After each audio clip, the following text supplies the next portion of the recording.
This is my 84 Camaro Z28. I bought it about 4 years ago, and it's been a bit of a project over that time. I've done a lot of repairs and upgrades on it, but the time has come to move on. And so in this video, I'm just doing the last few details to get it ready to put up for sale.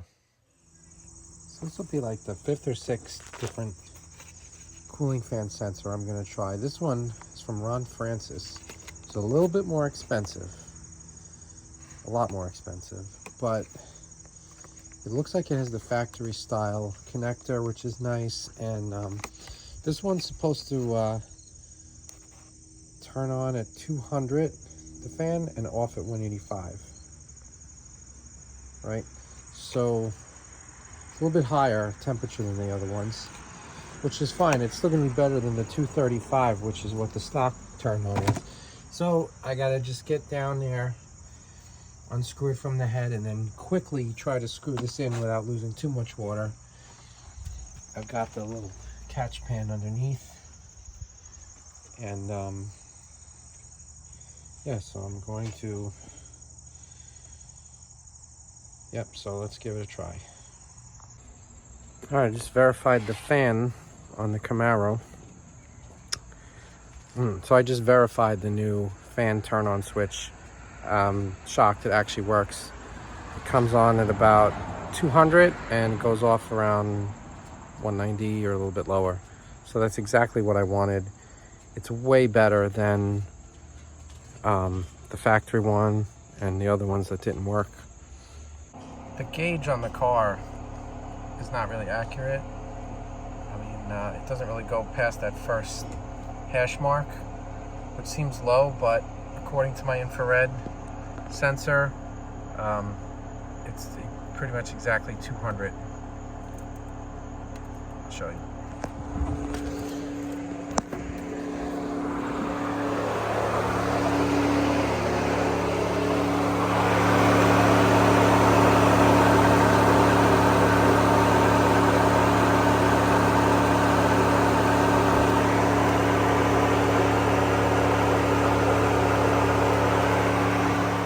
A little bit lower now because the car's off, but when it was running, it was reading correctly.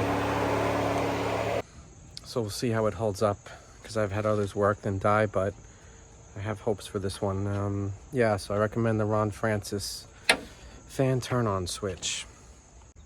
So I still haven't gotten around to getting a headliner, but you know, these things are pretty expensive. I mean, I don't know, the T-top headliner, I think it's like over $400 shipped or something. Whatever it is, it's a lot of money. But I did get this missing trim piece that kind of goes between the headliner and the rear hatch. So it's gray, but it's the lighter shade of gray, probably from a later year car. So I have this, so I got 2 different paints here that's meant for the interior. I think this one's a little darker. I'm just gonna check in the car and see which would be a better match.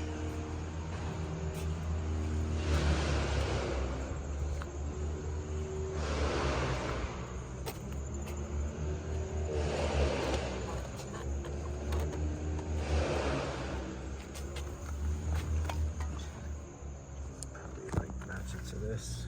That looks pretty close.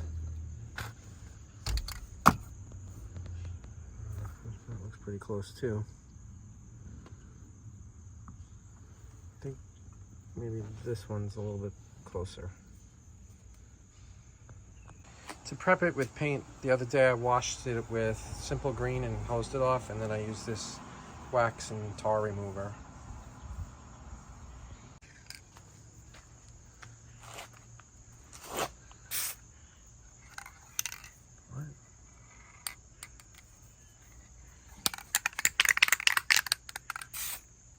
Why is it coming out like water? That's weird.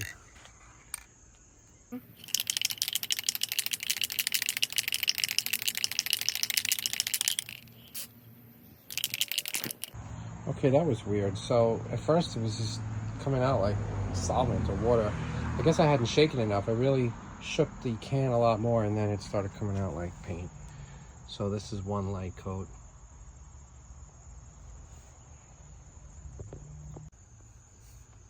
Got this worn spot in the carpet, and this stuff says it works on carpet and fabric, so I think I'll try to give a little touch up there too. This carpet is terrible. I mean, it's faded, it's stained. It also needs to be replaced, but just haven't had it in the budget. These carpets, you know, used to be like $150 or something. Now you're looking at like $300 maybe. I don't know. Everything got too expensive.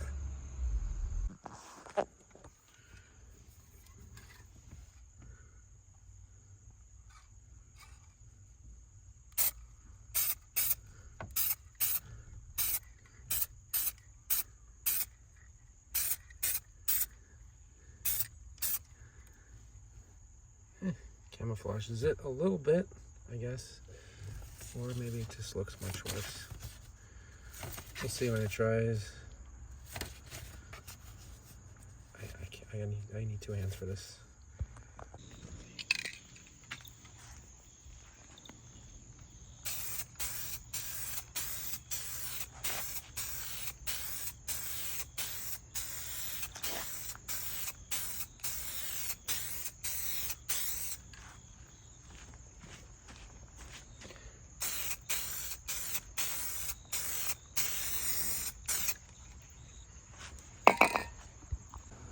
Gave a little once over on this side too. I mean, most of this is covered by the mat, but it was very uneven over here, and there are some other spots missing the carpet, so just gave it a little quick spray.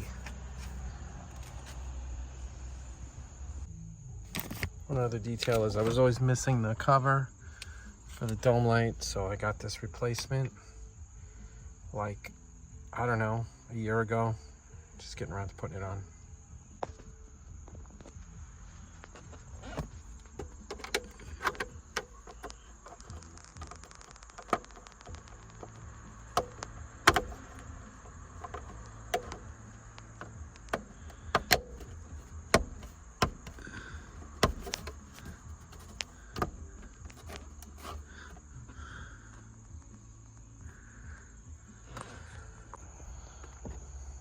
I guess these things are how the rear defroster, the electric rear grid, works.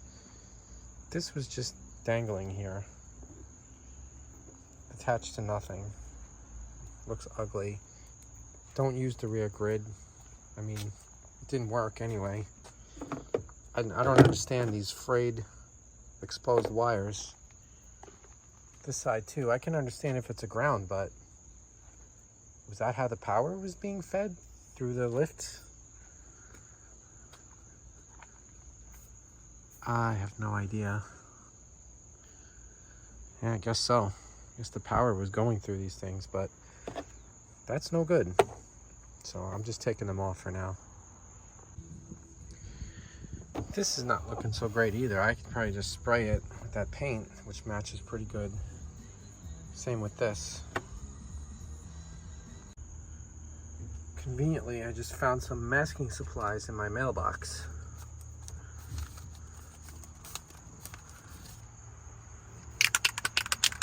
I have to jump in here.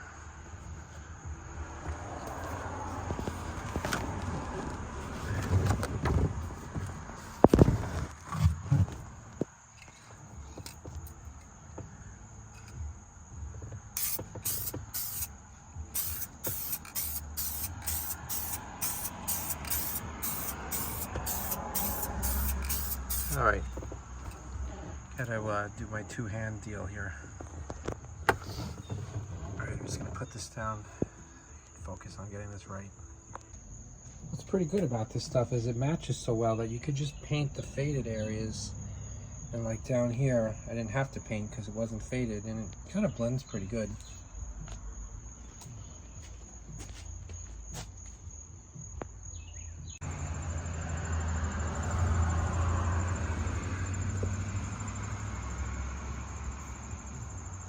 So I think that looks a lot better, and it took me maybe 30 minutes to do the whole thing. Not too bad.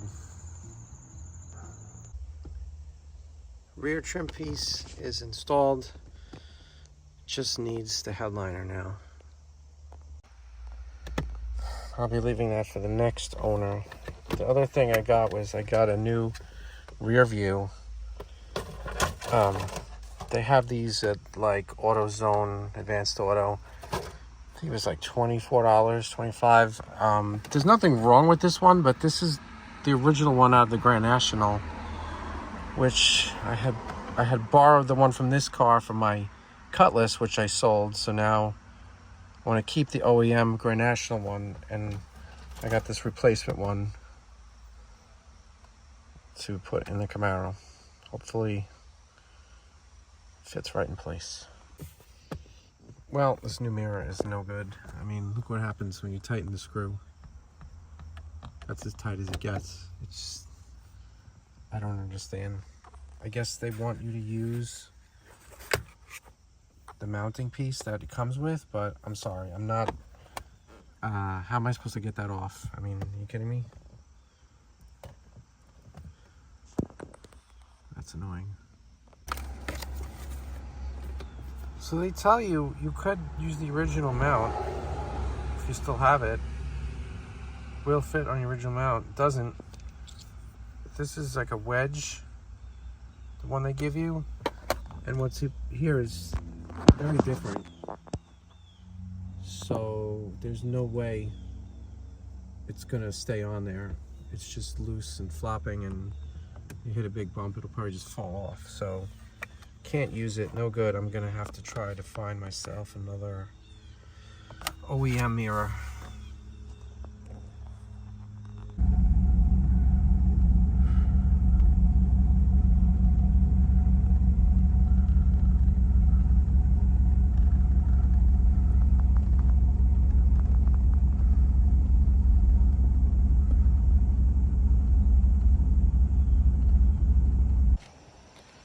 So I was gonna try to get the correct mirror, and a few places offer it, like what was I looking at? Hawks, 3rd gen, maybe Classic Industries. So Hawks, I think it was like $59, $60 basically for the mirror. That was supposed to be the OEM replacement, and you know, plus shipping and tax and everything. And I just really want to get this thing listed. I was trying to buy the weekend, it's already Saturday. So I ended up just removing, I'll show you. So I've removed the mount that was there. I just heated it with, I have this little soldering torch. So I just heated it up for like, I don't know, not long, maybe 20 seconds. Grabbed it, and it came right off. So I'm going to clean that up, and then I had to go buy the glue kit, which was like $10 for to put the new mirror mount on, and hopefully we should be good.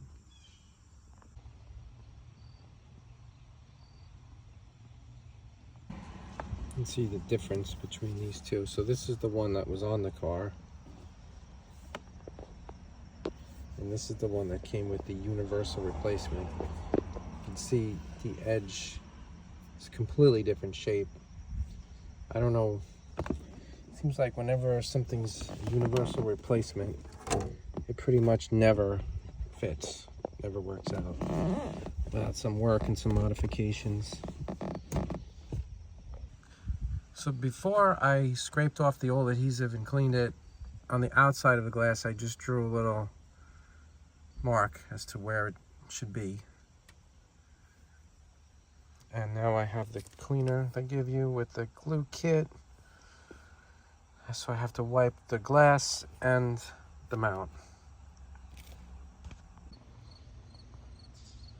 After cleaning with the wipe activator thing, waiting a minute for that to dry, and also cleaning the button, then you put 1 drop of the glue on. What they don't tell you in the instructions is you have to cut the end of the tube here to get the glue to come out.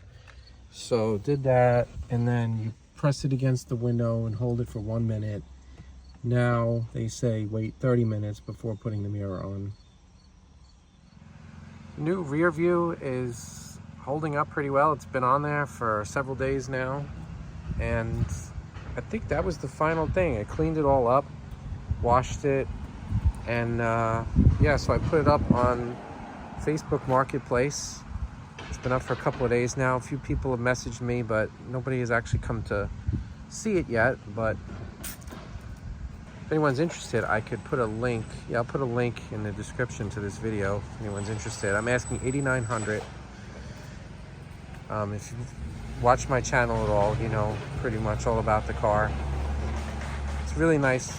It's really in nice condition for an 84. Yeah, so it's all good to go. Everything's running good now. Cooling fan's working. Took care of everything I wanted to. The only thing it really needs is a headliner. And that was the way it was when I got it. I just never got around to doing it. But all the T-top seals are new. It's got Bluetooth and the factory radio. All the gauges work now, all the lights work. Doesn't leak water anymore when it rains. Tires are in good shape. They're a little bit older, but I mean, they have barely any miles on them for what it looks like. New exhaust system from Summit. Yeah, it's a really good car. So it's just, I've gotten to the point where I've just had too many cars. I can't keep up with the maintenance on my daily driver cars. Like I've got a situation now with the Charger. It was supposed to be a simple front brake job, rotors and pads. Now this left front wheel, caliper's dragging, getting hot. So I looked at it today, didn't see anything obvious, so I ordered another caliper. Hopefully I'll get that on tomorrow. And then I got to deal with the Suburban, fix a couple of more things on that, get that up for sale. So we're reducing cars over here. So anyway, thanks for watching, and we'll see you next time on Nowhere Fast Garage.